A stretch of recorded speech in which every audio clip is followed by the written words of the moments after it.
Hello সবাইকে, good morning. আজকে আবারও একটি নতুন দিন শুরু করছি তোমাদেরকে সঙ্গে নিয়ে। আশা করছি তোমরা সকলে খুব ভালো আছো আর আমরাও বেশ ভালো আছি। আজকে বারটা হলো রবিবার আর এখন ঘড়িতে বাজছে ওই 8টা মতো। তো আজকেও প্রত্যেক রবিবারের মতো ছেলে যাবে ওর অ্যাবাকাসের ক্লাসে আর সেই সঙ্গে হাজব্যান্ড ওকে নিয়ে যাবে।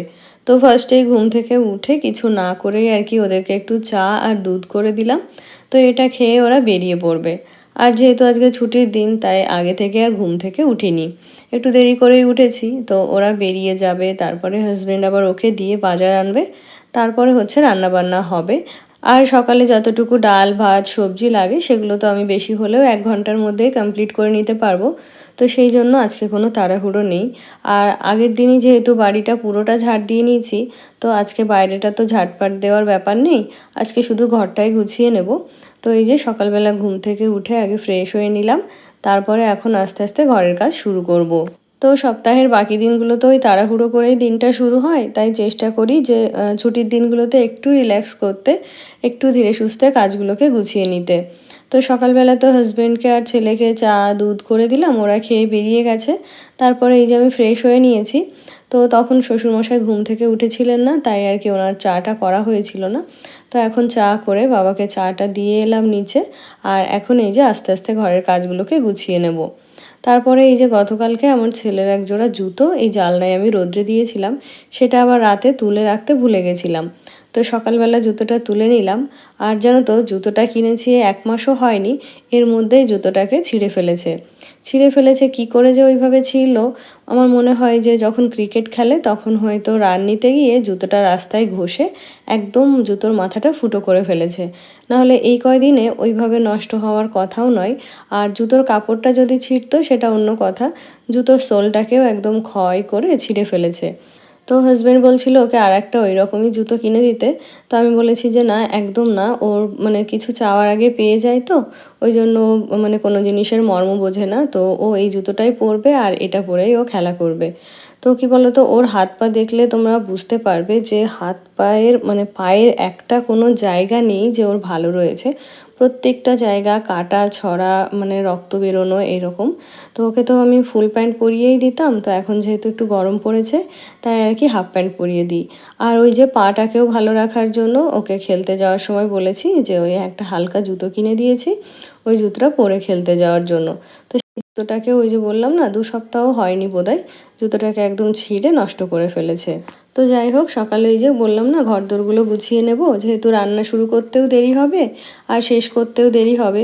তো সেই জন্য ঘরের সমস্ত কাজ আগে গুছিয়ে রেখে তারপরে হচ্ছে রান্নাঘরে যাব। তো চলো তোমাদেরকে একটা জিনিস দেখাই।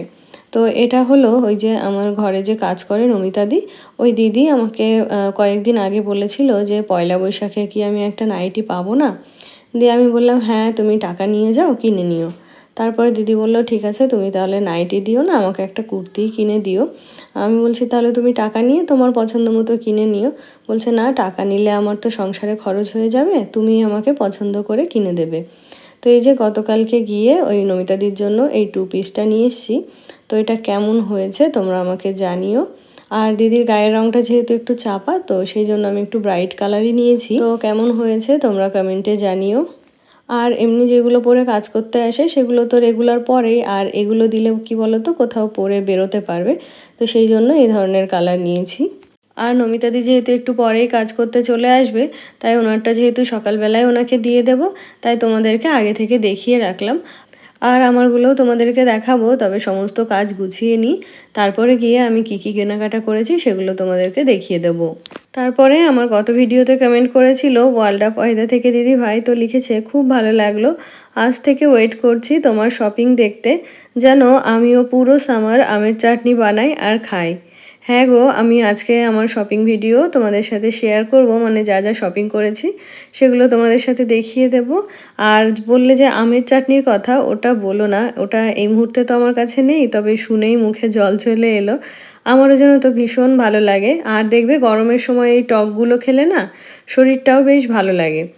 তো তারপরে উপরে ওই যে কাজ করছিলাম আর উপর থেকে আওয়াজ পেলাম যে একজন ফুলওয়ালা এসছে ফুল বিক্রি করতে। তো তারপর দেখো রান্নাঘরে এই যে আমার কিছু খুচরো পয়সা ছিল, মানে ওই এটা ওটা কেনার পরে না যে পয়সাগুলো থেকে যায়, সেগুলো ওই রান্নাঘরেই থেকে যায়। তো ওই টাকাগুলো নিয়ে চলে এলাম, ওই দিয়েই যা হবে তাই নেব। তো এখানে এসে দেখি অনেক বেশি বেশি দাম বলছে। যে জবা গাছগুলো হচ্ছে বাজারে 60 টাকা করে, সেগুলো এখানে 120 টাকা 80 টাকা এরকম করে দাম বলছিল। তবুও যেহেতু বয়স্ক মানুষ মাথায় নিয়ে ঘুরছে, তারপর এই বছরের শেষে কোনো একটা আশা নিয়ে বেরিয়েছে যে এগুলো বিক্রি করে কিছু পয়সা পেলে হয়তো সেগুলো দিয়ে কোনো প্ল্যানিং আছে। তো আমার মনটা জানো তো ভীষণ মানে দয়ালু, এগুলো দেখলে আমার ভীষণ মন খারাপ হয়ে যায়। তাই আর কি ভালো মানসি করে গাছগুলোকে নিয়ে নিলাম। তো ওদিকে বাবাও কিছু গাছ রেখেছে, তো ওগুলো হচ্ছে নিচে লাগানো হবে। আর আমি যে কটা রেখেছি সেগুলো ওই যে উপরে নিয়ে এলাম। আর এদিকে হাজবেন্ড কিন্তু ছেলেকে দিয়ে বাজার নিয়ে চলেও এসছে। বাজার বলতে আজকে তো বেশি কিছু আনার ছিল না, শুধু মাংসটাই আনা হবে। তো সেই জন্য হাজবেন্ডও আজকে তাড়াতাড়ি চলে এসছে। আর এদিকে কিন্তু আমার কোনো কাজও গোছানো হয়নি। তো ওই যে তাড়াতাড়ি করে চলে এলাম ঘরদোরগুলো একটু গুছিয়ে নিতে। তারপরে আবার ওই যে রান্না শুরু করব। তো অন্যদিন আমি হচ্ছে বাজারের জন্য ওয়েট করি, কিন্তু আজকে বাজার চলে এসছে, তবুও আমি এখনও রান্নাঘরে যেতে পারলাম না। তারপরে আমার গত ভিডিওতে কমেন্ট করেছিল কৃষ্ণা মণ্ডল দিদিভাই। তো দিদিভাই লিখেছে যে এটা সেরা ছিল বনু, ওই যে পুরো বাড়ি পরিষ্কার করার টিপসটা। হ্যাঁ গো দিদিভাই, কি বলো তো, আমরা এই যে সংসারে এত কাজ করি, তবুও কিন্তু আমাদের কাজের কোনো মূল্যায়ন নেই। সবাই ভাবে কি আমাদেরকে দিয়ে যা খুশি করিয়ে নেওয়া যায়। তো কি বলো তো, ওই যে সব কিছু তো আর এমনি এমনি হতে দিলে হয় না। তো মাঝে মধ্যে একটু চাপের মধ্যেও রাখতে হয় হাজবেন্ডদের, বুঝিয়ে দিতে হয় যে সব কিছু ফ্রিতে পাওয়া যায় না। তো তাই আর কি একটু মজা করেই টাকাগুলো নিলাম, যদিও হাজবেন্ড সব কিছুই দেয়, তবু আর কি একটু মজা করলাম জাস্ট। তো তারপরে ওই যে স্টাডি রুমটা গুছিয়ে ঝাড় দিয়ে নিয়েছি, আর এখন চলে এলাম এই যে লিভিং রুমে। তো এই সোফাটাতে আমি বসলে জানো তো সোফাটা যেরকম রাখি সেরকমই থাকে। তবে ছেলে বা হাজবেন্ড যখনই বসে ওরা কিন্তু এটা পুরো এলোমেলো করে ফেলে। তো সেটাকে আমাকে আবার বারবার গুছিয়ে রাখতে হয়। আর এদিকে শ্বশুরমশাই হচ্ছে চা খেয়ে হচ্ছে কাপ নিয়ে এসছে, আর এদিকে গল্প করছে যে এই দুদিন হলো আমার ছেলে ওনার সাথে ঘুমিয়েছে নিচের ঘরে। তো কীরকম এক্সপিরিয়েন্স সেটাই আর কি আমার সাথে শেয়ার করছিলেন। তো এই এত বছরে প্রথমবার কিন্তু রাতের বেলা ওর দাদুর সঙ্গে ঘুমোলো। আর একদিন আমার বাবার সঙ্গে ঘুমিয়েছিল, তাছাড়া কিন্তু ও আমাদের সঙ্গেই ঘুমোয়। আর জানো তো আমি যখন ওই যে বিএড কলেজে যেতাম, তখন তো আমার ছেলে নার্সারিতে পড়তো, তো তখন ওর স্কুলটা 2টোর সময় ছুটি হয়ে যেত। আর আমি বাড়ি আসতাম 4টের সময় কলেজ থেকে। তো তখন ওই স্কুলে তো আমি রেডি টেডি করে খাইয়ে দাইয়ে পাঠিয়ে দিয়ে যেতাম। তারপরে স্কুল থেকে যখন আসতো গাড়ি থেকে পিক আপ করা, তারপর ওকে চেঞ্জ করানো, খাওয়ানো, তারপরে যেদিন ও স্কুল থাকতো না সেদিন স্নান করানো, সবটাই কিন্তু বাবা করতেন। খাওয়ানোটা শাশুড়ি মা খাইয়ে দিলেও ছেলেকে স্নান করানো, সঙ্গে নিয়ে দুপুরবেলা ঘুম পাড়ানো, সবটাই কিন্তু বাবাই করতেন। তারপরে আমার গত ভিডিওতে আরও কমেন্ট করেছিল কণিকা দাস দিদিভাই। তো দিদিভাই লিখেছে যে আজকে তোমার ভিডিওটা দেখে খুব ভালো লাগলো। বেশি ভালো লাগলো যে বরের কাছ থেকে টাকা নেওয়া। খুব হাসি পাচ্ছিল, কারণ আমাদেরও এটা হয়ে থাকে, কিন্তু আমারও কোনো কিছু কেনার থাকে না। এটা খুব মজা লাগে। হ্যাঁ গো দিদিভাই, আমারও কোনো কিছু কেনার ছিল না, তবে ওই যে বললাম না যে সব কিছু এমনি এমনি যেতে দিলে হয় কি করে বলো। একটুখানি তো ওদের কাছ থেকে কিছু চাইতে হয় বা একটুখানি চাপে রাখতে হয়। তো কোথাও একটা পড়ছিলাম যে যদি কখনো তোমার পান্তা ভাতও ভালো লাগে, তো সেটাও কখনো প্রকাশ করতে নেই বা বলতে নেই, বলতে হয় যে আমার বিরিয়ানি ভালো লাগে। কারণ আমি যদি বলি যে আমার পান্তা ভাতটাই ভালো লাগে, তাহলে দেখা গেল কখনো আমার ওই পান্তা ভাতটাও জুটলো না। তাহলে অপরপক্ষ ধরেই নেবে যে ওকে তো পান্তা ভাত দিয়েই খুশি করা যায়, ওর জন্য আর ভালো খাবার কি রাখবো। তবে যদি আমি বলি যে আমার বিরিয়ানি ভালো লাগে, তাহলে কিন্তু ওই পান্তা ভাতটুকু আমার জন্য থাকলেও থাকতে পারে। তো ওই যে মেয়েদের কিন্তু একটু আধটু চাহিদা থাকা ভালো। তবে দেখেছি যাদের একেবারেই চাহিদা নেই, তারা কিন্তু দিন শেষে গিয়ে কিছুই পায় না। আর যাদের অনেক বেশি চাহিদা, তারা কিন্তু ওই অনেকটা না পেলেও অল্প কিছু পায়। তবে ওই যে বললাম যাদের একেবারেই চাহিদা নেই, তারা কিন্তু কখনোই কিছু পায় না। তো যাই হোক, অনেক ভাট বকলাম। তো এখন চলে এলাম দেখো রান্নাঘরে, রান্না বান্না শুরু করতে হবে। তো এখন ঘড়িতে ওই 9:30 মতো বেজেই গেছে। তো ওই যে 9:30টার সময় যদি রান্না বসাই, তাহলেও রান্না শেষ হতে হতে আমার মানে সকালবেলার রান্নাটা শেষ হতে হতে 10:30টা বেজে যাবে। তো সবাই যেহেতু আজকে দেরি করে ঘুম থেকে উঠেছি, তাই মনে হয় না 10:30টার আগে কেউ খেতে আসবে। তো সেই জন্য দেরি করে রান্না বসালেও না সেরকম কোনো তাড়াহুড়ো নেই। তো এদিকে দেখো ভাত আর ডালটা বসিয়ে দিয়ে এখানে যা রান্না বান্না হবে সেগুলোই কেটে গুছিয়ে নিচ্ছি। তো আজকেও ডালটা করব আম দিয়ে। আর এই গরমের সময় যে বললি না টক খাবারটা খেতে যেন বেশি ভালো লাগে। আর শ্বশুরমশাইও হচ্ছে ডালে আম দিলে ডালটা তো খায়, তাছাড়াও এই যে আমগুলো এগুলোও কিন্তু খায়। তো সেই জন্যই আর কি টমেটো থাকা সত্ত্বেও আমি কিন্তু আম দিয়েই ডালটা করছি। আর এখন থেকে ভাবছি বাজার থেকে টমেটোটা আনতে বারণই করে দেবো।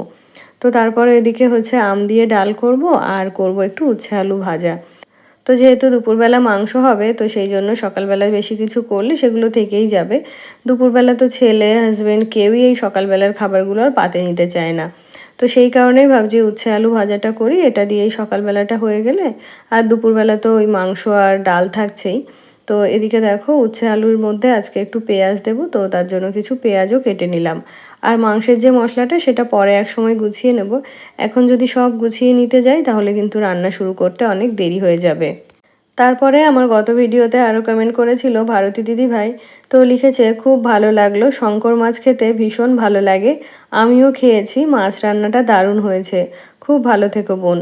থ্যাংক ইউ দিদিভাই, তুমিও খুব ভালো থেকো। আর হ্যাঁ জানো তো আমারও শঙ্কর মাছ ওই যে বললাম না দেখলে একটু কেমন কেমন লাগে, তবে খেতে কিন্তু ভীষণ ভালো লাগে।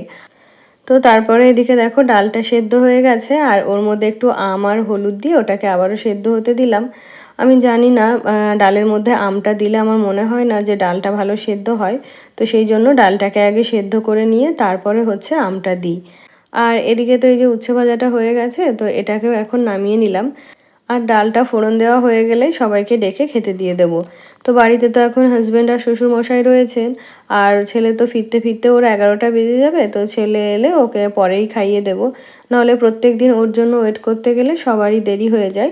আর ও এসেই যেহেতু তাড়াহুড়ো করে খেয়ে আবার ওর গান ক্লাসে চলে যায়, তো সেই জন্য ওই সময়টা ফ্রি থাকলে বেশ ভালোই হয়, পুরো সময়টা ওকেই দিতে পারি। না হলে তখন যদি ছেলের সঙ্গে সবাইকে খাবার দিতে যায় না, তাড়াহুড়ো লেগে যাবে আর ওরও গানের ক্লাসে লেট হয়ে যাবে। তো তারপরে এদিকে সকালের খাওয়া দাওয়া করে নিয়েছি। আর এখন দেখো দুপুরের রান্নাবান্নার ব্যবস্থা শুরু করে দিয়েছি। তো আজকেও একটু এনেছিল দেশি চিকেন, তো সেটারই প্রিপারেশন করছি। তো ওই যে বললাম না কাজের ফাঁকে এক সময় মশলাটা করে নিয়েছি আর চিকেনটাকেও খুব ভালো করে ধুয়ে নিয়েছি। তারপরে আমার গত ভিডিওতে আরও কমেন্ট করেছিল শ্বেতা সিম্পল লাইফস্টাইল থেকে দিদিভাই। তো দিদিভাই লিখেছে প্রথমেই সরি বলছি বনু, দুদিন ধরে তোমার ব্লগ দেখা হচ্ছে না আর কোনো কমেন্টও করা হচ্ছে না, আমার মেয়ের পরীক্ষা চলছে। আজকের ব্লগটা খুব খুব বললে কম হবে, খুব সুন্দর হয়েছে, এত সুন্দর গুছিয়ে কাজ করো, এত এনার্জি পাই, ভালো থেকো বুনু। আর টাকার ব্যাপারটা নিয়ে খুব হেসেছি আমি। থ্যাংক ইউ দিদিভাই, তোমাদের সকলের জন্য অনেক ভালোবাসা রইল। আর হ্যাঁ টাকার ব্যাপারটা আমি মজা করেই একটু করেছিলাম। আর কি বলো তো, তুমি আমার ব্লগ দেখতে পারোনি এটা কোনো ব্যাপারই নয়, তুমি পরে সময় করে আমার ব্লগটা দেখেও নিতে পারবে। তবে তোমার মেয়ের যে পরীক্ষা চলছে, তো তুমি যদি এখন ওকে একটু ঠিকঠাকভাবে গাইড না করো তাহলে তোর পরীক্ষাটা ভালো হবে না।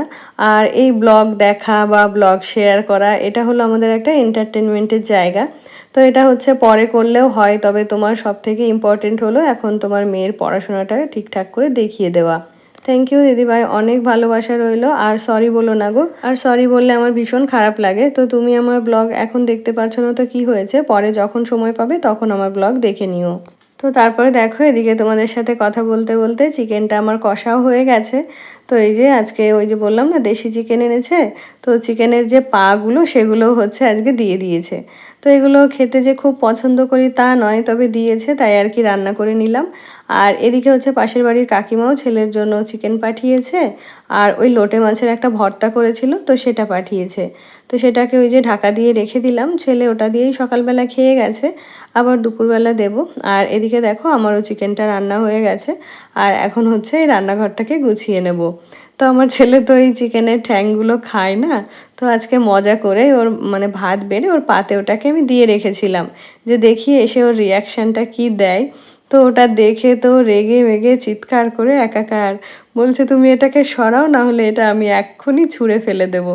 তো আমি তো জানি যে ওটাও খাবেও না বা ওটার পছন্দই করে না, তবুও আর কি দিয়ে রেখেছিলাম। তবে আমি আর হাজবেন্ড দুজনেই কিন্তু খাই। তো তারপরে দেখো রান্নাটা কমপ্লিট করে এদিকে রান্নাঘরটাও পরিষ্কার করে নিয়েছি। আর এখন বেরোবো একটু বাজারে। আর সকালবেলায় কিন্তু আমি স্নানটা সেরে নিয়েছিলাম। আর নমিতাদি কিন্তু এখনো কাজ করতে আসেনি, তো সব কিছু খোলা রেখেই যাব বাড়িতে, যেহেতু আরও লোকজন রয়েছে, মানে বাবা রয়েছেন, আমার শাশুড়ি রয়েছেন। তো সেই জন্য হচ্ছে ঘরটা খোলাই থাকবে। আর নমিতাদিকে ফোন করে বলে দিয়েছি যে আমি থাকছি না, তুমি কিন্তু গুছিয়ে আমার কাজগুলো করে দিও, আর তোমার জন্য ওই ড্রেসটা ওখানে রাখা আছে, ওটা তুমি নিয়ে যেও। তো এই বলেই আর কি আমি আর হাজব্যান্ড হচ্ছে বেরিয়ে গেছিলাম বাজারে। তো বাজার যাব একটা কাজে, মানে গতকালকে কিছু ব্লাউজ এনেছিলাম আমার, তো সেগুলোকে এক্সচেঞ্জ করতে হবে। তো সেই কারণেই হচ্ছে ওই টাইম এক্সচেঞ্জ করার টাইমটা হচ্ছে দুপুর 12টা থেকে 2টোর মধ্যে। তো সেই জন্য রাতে গেলে তো আর হবে না, তো দুপুরবেলায় যেতে হবে। তো তার আগে হাজব্যান্ড বলল যে কালকে যে তরমুজটা এনেছিলাম ওটাকে এখন কেটে দাও, খেয়ে নিই। তারপরে আমার গত ভিডিওতে আরও কমেন্ট করেছিল কেয়া দিদি ভাই, তো লিখেছে যে জানো দিদি, আমিও মাঝে মাঝে বরকে এমন করি, বেশ ভালো লাগে, আসলে এগুলো হলো একটু আনন্দ আবদার। হ্যাঁ গো, একদম তাই। তাছাড়া কি বলতো, আমাদেরকে তো ওরা সবসময় সব কিছু দেয়ই, তবে এক্সট্রা একটু মজা করে যখন এক্সট্রা কিছু পায় বা এক্সট্রা টাকা নিই, তখন সেটা ওই আনন্দ বা আবদার করেই বলি আর কি। তারপরে আমার গত ভিডিওতে আরও কমেন্ট করেছিল রত্না সিংহ রয় দিদিভাই, তো লিখেছে যে তোমার হেয়ারটা খুব সুন্দর, হেয়ার কেয়ার ভিডিও দিও।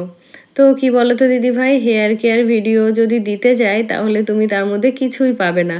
কারণ আমার হাজব্যান্ড আমাকে ওই হেড অ্যান্ড শোল্ডার্সের যে পাম্প বোতলগুলো হয় না বড়টা, তো ওটাই একটা এনে দেয়, আর ওটা দিয়েই আমি প্রত্যেক দিন আমার চুলটাকে ভালো করে ওয়াশ করি, এই আর কি হেয়ার কেয়ার। তাছাড়া কিন্তু আমি এক্সট্রা কিছুই করি না। তবে এই বছরের আগের বছর আমি একবার স্মুথনিং করিয়েছিলাম পুজোর সময়, তো সেটা তো এখনও থাকার কথা নয়, আর এখনও পর্যন্ত আমার চুলে সেটা নেইও। তো আমার চুলটা এমনিতে স্মুথ হেয়ার, আমার স্ট্রেট হেয়ার। আর আমার মাথায় যেহেতু প্রচণ্ড ড্যান্ড্রফের প্রবলেম রয়েছে, তাই কিন্তু সারা বছর আমি হেড অ্যান্ড শোল্ডার শ্যাম্পুটা ইউজ করি। আর আমার হেয়ারটা যেহেতু অয়েলি, তার জন্য হেড অ্যান্ড শোল্ডার শ্যাম্পুটা একটু রাফ হলেও বা ড্রাই হলেও আমার সেরকম কোনো প্রবলেম হয় না। আমার ওটাই ভালো হয় আমার চুলের জন্য। তো তারপরে দেখো বাজার থেকে চলে এসেছি, আর বাজার থেকে কিন্তু আরও দুটো গাছ আমি নিয়ে এসেছি। আর এদিকে এসে দেখি নমিতা দিও কাজ করে দিয়ে চলে গেছে। তো ওই যে বাসনগুলোকে গুছিয়ে রাখলাম, আর গাছগুলোকে বের করে নিয়ে একটু জল দিয়ে নিলাম। তো তানিয়া তনি দিদিভাই লিখেছে যে একদিন হোম ট্যুর দিতে বলেছিলাম, তখন আপনি বললেন যে থাকিই তো লোকের বাড়ি, এটা তো আপনার নিজের বাড়ি। সত্যিই কি তাই দিদিভাই? মেয়েদের কি নিজের বাড়ি কখনো হয়? তুমিই বলো। এটা তো আমার শ্বশুর মশাইয়ের বাড়ি, বা আমার হাজব্যান্ড যদি বাড়ি করে থাকে তাহলে সেটা হলো আমার হাজব্যান্ডের বাড়ি। মেয়েদের তো নিজের বাড়ি বলে কিছু হয় না, তো সেই অর্থেই আর কি কথাটা বলেছিলাম। হ্যালো সবাইকে, গুড ইভিনিং। তো এখন ঘড়িতে বাজছে রাত 11টা, আর এখন আমি আরও একবার স্নান করলাম, কারণ সেই সকালবেলায় 7টার দিকে স্নান করেছি। তো এখন তো গরম পড়েছে, খুব অস্বস্তি হচ্ছিল, তাই ভাবলাম আর একবার স্নান করে নিই। তো গরমের সময় এগুলো আমার চলতেই থাকে, দিনে 2-3বার চান হয়ে যায়। তো তোমরা অনেকেই বলছিলে যে আমি পয়লা বৈশাখে কি কি শপিং করেছি সেগুলো দেখাতে। তো আরও দেখলাম সবাই সবার শপিং ভিডিও শেয়ার করছে, তার জন্য আমিও আজকে চলে এলাম যে আমি কি কি শপিং করেছি। তো কি বলতো, পয়লা বৈশাখ উপলক্ষে তো করিনি, সেই অনেক দিন আগে থেকেই তোমাদেরকে বলছিলাম যে একটা চুড়িদার বানাতে দিয়েছি, দুটো কুর্তি বানাতে দিয়েছি, সেই প্লাজো কিনেছিলাম। তো সেইগুলোই আজকে মানে কালকে ডেলিভারি দিয়েছে, তো আজকে হচ্ছে, তাই আর কি তোমাদের সাথে নিয়ে এলাম শেয়ার করার জন্য। তো পয়লা বৈশাখ বলতে বিয়ের আগে ছিল, ওটা নিয়ে খুব আনন্দ হতো, তবে যবে থেকে বিয়ে হয়েছে তবে থেকে পয়লা বৈশাখ নিয়ে অত কোনো আনন্দ নেই, বা সেইভাবে কোনো কিছু সেলিব্রেটও করা হয় না। তো চলো কি কি কিনেছি একটু দেখিয়ে দিই। তো তোমাদেরকে বলছিলাম না যে ওই যে প্লাজো কিনেছিলাম, তার সঙ্গে দুটো কুর্তি বানাতে দিয়েছিলাম। তো এই যে দেখো, এই যে যে কালো রঙের প্লাজোটা, এটা তো দেখিয়েছি আগে, আর একবার দেখিয়ে দিই।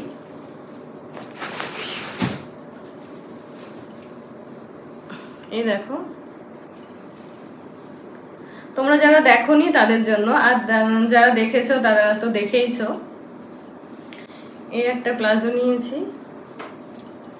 যে দুটো কুর্তি বানাতে দিয়েছিলাম তার মধ্যে হলো এই একটা। তো আমার প্লাজো কেনার আগেই কিন্তু আমার কুর্তিগুলো বানাতে দেওয়া হয়ে গেছিলো, ভেবেছিলাম যে মানে কুর্তিগুলো বানিয়ে নিই তারপরে প্লাজো কেনা যাবে। তো এই কালারটা নিয়েছি। আর একটা দেখো,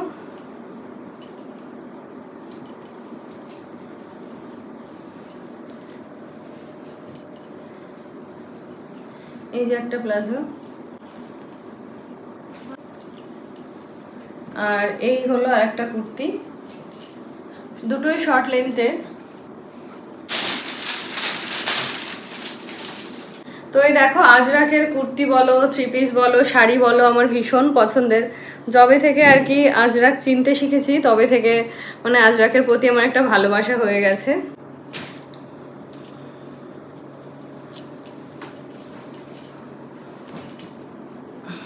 তো এই দেখো আমি কি বলতো এই চুড়িদারের ব্লাউজে একটু ডিপ পরি, তবে চুড়িদারের পিঠ ডিপ পরতে আমি একদমই পছন্দ করি না। তো এই জন্য এয়ার হোস্টেস গলা বানিয়েছি, মানে পিঠটা এয়ার হোস্টেস বানিয়েছি আর সামনে এরকম এটাকে পান গলা বলে, তো এরকম বানিয়েছি। আমার মনে হয় ডিপ পিঠ শুধুমাত্র ব্লাউজেই ভালো লাগে। তারপরে এই যে সালোয়ারটা যেরকম হয়,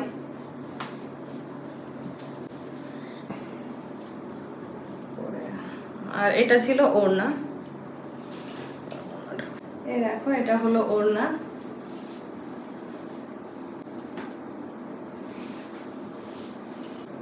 আজকে তবে এখানেই শেষ করছি, দেখা হচ্ছে নেক্সট ব্লগে। টাটা।